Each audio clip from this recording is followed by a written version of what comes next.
வணக்கம். நேற்று பட்ஜெட்டில் டாக்ஸ் ஸ்லாப்ஸில் சேஞ்சஸ் கொடுத்த மாதிரி கேபிட்டல் கெயினில் இப்போ நிறைய சேஞ்சஸ் கொடுத்துருக்காங்க.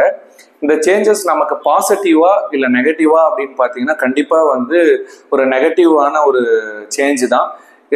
லாங் டேர்மில் டாக்ஸ் ஸ்லாப்ஸை இன்க்ரீஸ் பண்ணியிருக்காங்க, ஷார்ட் டேர்ம்லையும் டாக்ஸ் ஸ்லாபை இன்க்ரீஸ் பண்ணியிருக்காங்க. ஸோ ஷேர் ட்ரேடிங், F&O இந்த மாதிரி ஆக்டிவிட்டீஸில் ஷார்ட் டேர்ம் லாங் டேர்மில் ட்ரேட் பண்ணக்கூடிய பீப்புள்ஸ் கொஞ்சம் ஹையர் டாக்ஸை பே பண்ணுற மாதிரியான ஒரு இது இருக்கும். இதை எதிர்பார்க்கவே இல்லை. பட் ஸ்டில் அது நீங்கள் என்ன ஸ்லாப் பர்சன்டேஜ் அப்படிங்கிறது தெரிஞ்சுக்கோங்க. ஷார்ட் டேர்மை பொறுத்த வரைக்கும் 20% ரேட்டாக ரிவைஸ் பண்ணியிருக்காங்க. ஸோ அது என்ன மாதிரி டிரான்சாக்ஷன்ஸ்க்குன்னு பார்த்தீங்கன்னா ஃபைனான்ஷியல் டிரான்சாக்ஷன்ஸ் தான், நான் ஃபைனான்ஷியல் டிரான்சாக்ஷன்ஸ்க்கு கிடையாது. ஃபைனான்ஷியல் டிரான்சாக்ஷன்னா என்னென்ன வரும்னு பார்த்தீங்கன்னா லைக் ஷேர்ஸ், டிபெஞ்சர்ஸ், பாண்ட்ஸு இந்த மாதிரி வர்றது தான் நம்ம ஃபைனான்ஷியல் டிரான்சாக்ஷன் சொல்லுவோம். இன்னொன்று லாங் டேர்மில் 10% ரேட் இருந்த இடத்துல 12.5% ரேட்டை ரிவைஸ் பண்ணியிருக்காங்க. இதை ஃபைனான்ஷியல் அண்ட் நான் ஃபைனான்ஷியலுக்கும் பொருந்தும் அப்படிங்கிறது தான் அவங்க நேற்று பட்ஜெட்ல சொல்லியிருக்காங்க. ஸோ ரெண்டாவது என்ன சேஞ்சஸ் கொடுத்துருக்காங்க அப்படின்னா நம்ம லாங் டேர்ம் ஷார்ட் டேர்ம்னு பிரிப்போம் இல்லையா, இந்த டென்யூர்ல கொஞ்சம் கரெக்ஷன்ஸை கொண்டு வந்திருக்காங்க.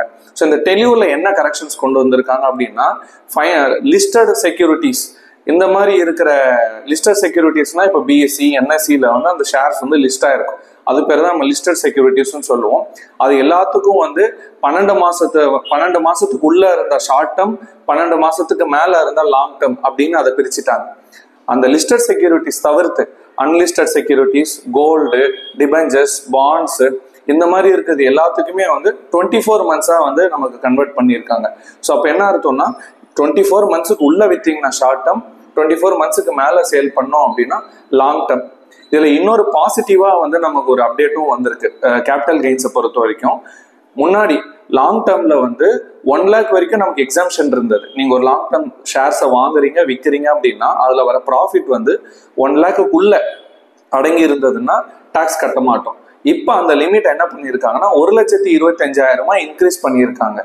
ஸோ அது நம்ம வெல்கம் பண்ண வேண்டிய ஒரு பாசிட்டிவ் அப்டேட் தான்.